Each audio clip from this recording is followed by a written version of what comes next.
Good morning, everyone, and thanks for waking up with us on this Wednesday, April the 8th. I'm Taylor Long. A one-day coronavirus testing site is set to open in just a few hours in Brooke County. The site is to help alleviate hospitals and doctors' offices that are overwhelmed. There are no limitations on where you live, but you must call ahead first to be tested. And if you are symptomatic or think you may have been exposed, please call 304-737-3665 to be screened over the phone to see if you meet the testing criteria.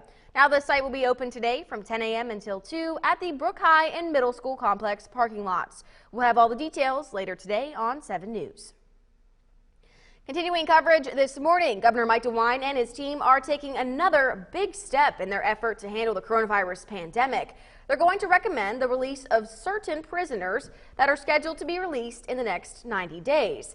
He says these early releases would help increase social distancing between prison staff and inmates. The governor says inmates are disqualified for early release if they were convicted of violent or sex-related crimes or have been denied judicial release in the past. In those cases where there are specific victims, those victims must and should receive notice, and they will be given the opportunity for their voices to be heard. In addition to his prison update, Governor DeWine informed the public that the Ohio Liquor Control Commission passed an emergency rule to allow establishments with existing liquor permits to sell and deliver alcohol for home consumption. On news this morning, officials say at least 5 people at a nursing home in West Virginia's capital have the coronavirus as they wait on dozens of test results. The Kanawha Charleston Health Department said 4 patients and 1 staffer of the East Brook Center Nursing Home have tested positive, with 52 results still pending. The first case at the facility was detected Sunday night. Health officials have since conducted on-site tests of 124 residents and 39 staffers. Remaining employees have been contacted to set up testing appointments with the health department. Staying in the Mountain State, despite those new cases, there was some positive news in West Virginia yesterday regarding the virus. The percentage of people tested here who have positive results for COVID-19 dropped for the second straight day. Fewer than 4% of West Virginians tested have been positive, while the national average is 8 to 10%. And with the help of the National Guard, Workforce West Virginia has now processed a huge part of the backlog in unemployment claims. I very proudly can tell you that in one day, yesterday, we processed 28,500 of those claims. So we're catching up, and we're catching up really fast. Meanwhile, state health officials confirmed they are setting up St. Francis Hospital in Charleston as a so-called surge facility. It will be used to treat COVID-19 cases in the primary hospitals in West Virginia that get overwhelmed with patients. Here is a look at the number of cases across our tri-state area. The state of Ohio is almost now at 5,000 cases of coronavirus with 167 deaths. West Virginia is now at 412 cases with 4 deaths, and Pennsylvania continues to have the most patients in our area with more than 14,000 having tested positive. Stay with 7 News and WTRF.com as we bring you updated numbers in every newscast. Now heading back over to the Weather Center, turning our attention to the crazy weather that we've had this morning and overnight. It's been a little bit wet this morning, and I think it's stopped as of right now. But let's send it right to meteorologist Emily Goodman, who has all of our weather needs today. Emily. Yeah, thankfully everything has calmed down outside so far this morning, but you probably were kind of woken up overnight to some thunder, maybe lightning, maybe even hearing hail hitting the side of your house or your windows.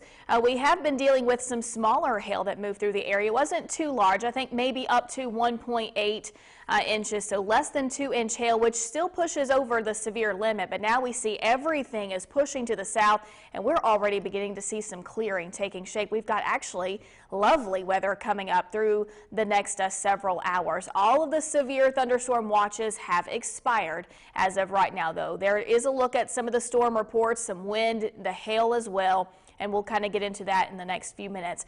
Temperatures for us coming up around 54 degrees in Wheeling, 52 in Steubenville, and 55 degrees in the Chester area. Little breezy out there as well. We'll continue to hold on to gusts up to about 10 to 15 miles per hour through the rest of your Wednesday. I've got plenty of details straight ahead. Taylor. All right, Emily, thanks. The city of Wheeling may soon have to find a new purpose for the Ohio Valley Medical Center. Wheeling leaders already okayed a plan to start negotiating for the property that may soon become the city's. It's a decision made after an hour-long closed-door session just yesterday. City Manager Robert Herron is now expected to negotiate with the property's owner, Medical Properties Trust. There's 700,000 square feet there connected to an 800-space parking garage. Now, city leaders say they don't have a complete vision for the property just yet. As a city, is this something we could put to greater use? Our fear here is if that building continues to sit empty for periods of time, MPT is not on site, they're not located in the city of Wheeling, what happens to that property going forward? Mayor Elliott says it won't be reopened as another hospital, but a site for COVID-19 treatment or a plan B for police headquarters are possible. Taking a look across the nation now, the results of yesterday's Wisconsin primary between Bernie Sanders and Joe Biden won't be released until Monday, so absentee ballots can be counted. But many were upset the election happened at all. Voters had a tough time maintaining social distancing while trying to cast their ballots. In the meantime, the number of dead in New York passed a grim milestone. But officials say social distancing is working. CBS's Riley Carlson has more.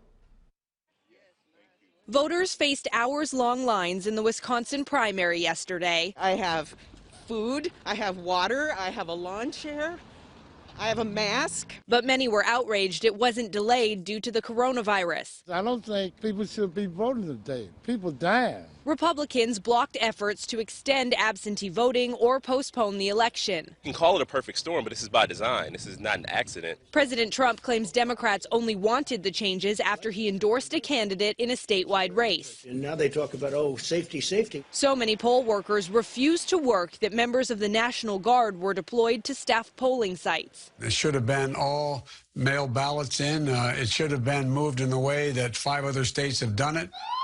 The national death toll continues to climb, and the number of New Yorkers who have died from COVID-19 has eclipsed the number killed on 9/11. Behind every one of those numbers is an individual, is a family, is a mother, is a father, is a sister, is a brother. Governor Andrew Cuomo noted the rate of hospitalizations is slowing, suggesting social distancing is working. We'll get through it, and over time it just will be normal to us. In some areas of the country, a disproportionately high percentage of victims are African American. It's a scar on the healthcare society that we have here in America.